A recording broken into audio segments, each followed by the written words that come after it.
Today I'll be connecting the news piece of global risk of the US debt default with macroeconomic concepts. All right, so you must have heard this news or read about this news a lot, the US debt default, right? Okay, so first of all, let's just understand what's a debt limit. What do you understand by a debt limit? Okay, so everyone is talking about the US debt limit. What exactly a debt limit is? So debt limit is the total amount of money that the US government is authorized to borrow to meet its existing legal obligations, including Social Security and Medicare benefits, military salaries, interest on the national debt, tax refunds, and other payments. In simple words, it's nothing but the borrowed money by the US government. All right? It's the borrowed money by the US government. All right? That's what, in simple terms. So there's a limit to which US can borrow money from the market. All right? Okay. So now what happens? First of all, I'll just connect this to one of the macroeconomic concepts. So macroeconomic concept of how does, so first question being, how does any government for that matter, not just US, but any government borrow money? All right. So we are saying that, the borrowed limit by the US government is fixed. Okay. So how does any government borrow money? So that's one macroeconomic concept I'm connecting to this. Okay. So if you remember, you must have done that in open market operations. I'm not going much into depth what's open market operations and where do we do this. But yes, this is one of the terms that you must have come across when you were doing macroeconomic course, or you are doing macroeconomic course, or you will be studying this term. So open market operations, right? That's where we study about how does the government borrow money. So government borrows money by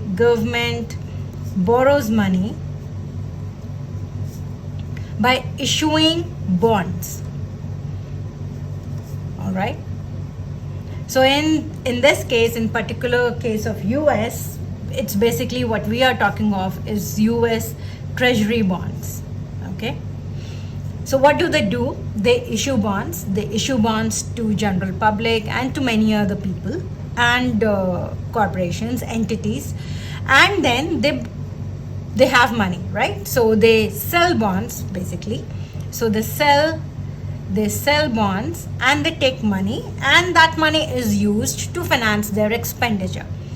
Okay, that's how any government borrows money from the market. Okay, now the holders of the bonds could be, public. It could be other countries. It could be corporations. It could be banks. In case of US, it's also the Wall Street. So all these are the holders of bonds. All right. They hold this bond. They buy these bonds and they give money to US government. And with that money, the government finances its expenditure, apart from the tax revenue that the government gets. Okay, so that's the first macroeconomic concept I'm just trying to connect to this news piece. So how does the government borrow money? This is the way the government borrows money. Okay, now, what's a bond? That's the second macroeconomic concept I am actually connecting to this. So what's a bond? What's a bond? Okay, so bond is basically a debt instrument, right, in the financial market.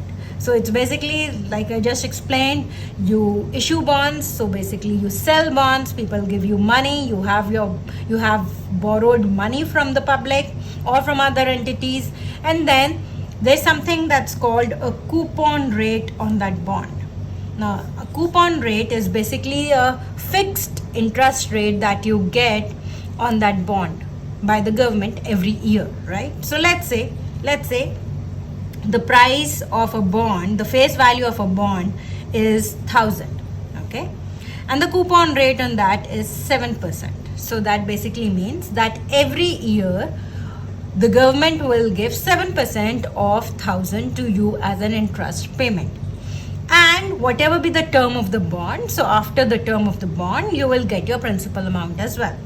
All right, now let's say when the coupon, okay, so this is basically, so what interest payment basically you get is nothing but 7% of this 1,000, right? So that is, you get $70 every year.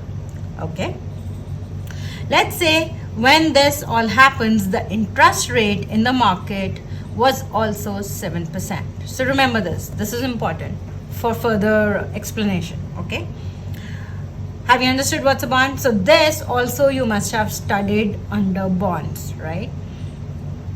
Okay, now we come to the main question, that what will happen if US defaults?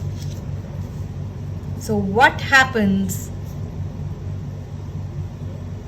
if the US defaults? So that basically meaning that what will happen if US is not able to pay its bondholders their money.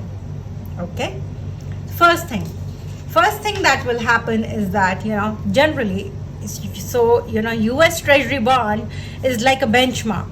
Okay, it's a benchmark, so it will be proven unsafe investment if US defaults. Now that's a very, very big issue, right?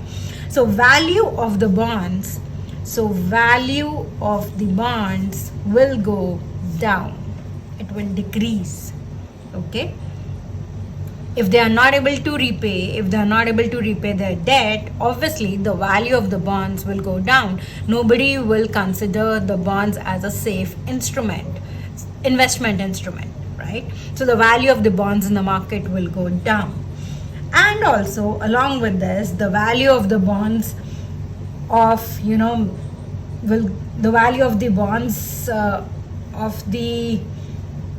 the value of the financial portfolios of Wall Street or corporations or banks who own large amount of US bonds, treasury bonds, would also go down, right?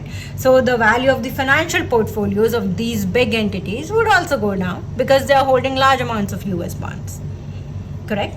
So their value will also go down. All right, now here I again would like to connect this to a macroeconomic concept of relationship between prices of bonds and interest rates. Okay, so how does value of the bond affects the interest rates in the market? Okay, this is what you must have studied in your macroeconomic course, and this is where I will connect this concept to the real world example. Okay, so what happens? So coming back to my previous example where I had the price of the bond, the face value of the bond was this, and the coupon rate was given out to be 7%, and I was getting an interest payment, if I'm the holder of the bond, as 7% of my 1,000, that gives me $70 with interest rates in the market at 7%, right? When the interest rates in the market was 7%. Now let's say if I say that US defaults and the value of the bond goes down, what happens? Let's say the value of the bond now is the value of the bond now decreases from 1,000 to, let's say, 875. Okay, let's say the value of the bond decreases to 875. So now what happens is basically that you have to find that what interest rate, so I'm taking that interest rate to be X, what interest rate on 875 will give you your $70, because this is your fixed, right? The interest payment is fixed. You want to have that $70, right? Because that's the interest payment that's fixed on the bond. So in any case, you want that $70. So what should be the interest rate on this now 875? The value of the bond goes down from 1000 to 875, so that you get 70 as the interest payment. Now this is simple math, so getting the value of x, I take this 100 up there and 875 down there. If you'll divide, you will get 8% as your interest rate. So what I'm trying to show is that as the value of the bond decreases from 1000 to, as the price of the bond decreases, the interest rate increases from 7% to 8% in the market. So interest rates go up. So they are inversely related. All right, I'll repeat again. Earlier the value of the bond was 1000. Now it decreased to 875 because of US defaulting. Let's say that happens, right? So the value of the bonds in the market decreases. It decreases to 875. So now what interest rate in the market there should be on this 875, so that you get $70. That's a fixed interest payment on that bond that you had bought from the government. So doing some calculations, we get that the interest rate should be increased to 8%, right? So they are inversely related. The value of the bond goes down, and the interest rate which was 7%, the interest rate in the market was 7% at that time when the bond was issued. Now it rises to 8%. Okay, in other words, it basically means that investors would demand higher interest rates for their higher risks, and that would raise interest rates for everyone in the market, for the entire economy, right? Do you understand this? So that's where I wanted to connect the real world, happening to the macroeconomic concept that we have already studied. Okay, so this is the first thing that will happen, correct? And the second thing, so that's the first thing, that the value of the US bonds will decrease, and so the value of the financial portfolios of all the big corporations and banks and every other holder, and there would be who are actually major holders of government bonds, would also go down. Okay, now all this, the second impact would be that all this would bring a lot of financial chaos in the market, right? A lot of financial chaos in the market, a lot of financial instability in the market, a lot of financial instability in the market. And so in that case, companies might just lay people off. Okay, so basically meaning that unemployment in the country would increase. A major second impact if US defaults. All right. Okay, a third would be that since all this will be happening, there would be a decrease in your consumer and business confidence. Now again here I would like to connect this to one of the macroeconomic concepts where we had studied that aggregate demand is nothing but a combination of these four components, right? Consumption, investment, government expenditure, and net exports. Now impact on any one of these will actually impact your aggregate demand, correct? So decrease in consumer confidence, you must have studied this also, that decrease in consumer confidence is one of the factors that affect your consumption. So if there's a decrease in consumer confidence, if consumers feel that the financial stability of the economy is not good, they will not spend. They will not spend, meaning that the consumption would go down. Also, since there will be a rise in interest rates, so all the consumption expenditure which is sensitive to interest rates, like buying of houses or buying of luxury items or buying of car, would also go down. So the total consumption in the economy would go down. Also, if there is a decrease in your business confidence, then companies will not invest more. So your investment, private investment, would also go down. Now these two factors going down, meaning aggregate demand in the economy going down.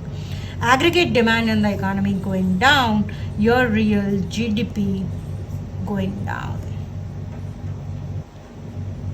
All right, so this is where I just wanted to connect this as to your macroeconomic concept, that how this will lead to final real fall in real GDP. This you have already done, so it's just the connection I really wanted to emphasize in this video, right? Okay, the fourth impact being, if US Treasury bonds are considered unsafe, then basically what happens is that in future, foreign investors might reduce their holdings in treasuries, which basically means reduced demand for dollars. So reduction in demand for treasuries will imply reduction in demand for dollars, right? Now that basically means that it might weaken dollar in future. This also you must have studied in macroeconomic when you must have done your balance of payments, right? That is, if there is a decrease in demand for a currency, the value of that currency goes down. So the currency depreciates, right? Because all the bondholders, whoever is holding US Treasury bond, they have to buy dollars in order to buy US Treasuries, correct? So if there is a decrease in demand in treasuries, there is decrease in demand for dollars, right? And that might weaken dollar in future. As I mentioned earlier, this also is your part of your macroeconomic course you must have studied. So that's about it. It's basically what in this video, what I really wanted to do is connect these things, connect the real world, take one real world example and connect it to various macroeconomic concepts that you have already studied. And that's what I really want all of you to do. Just connect whatever you study to the real world example so that you can understand better. All right? Okay, see you next time. Bye-bye.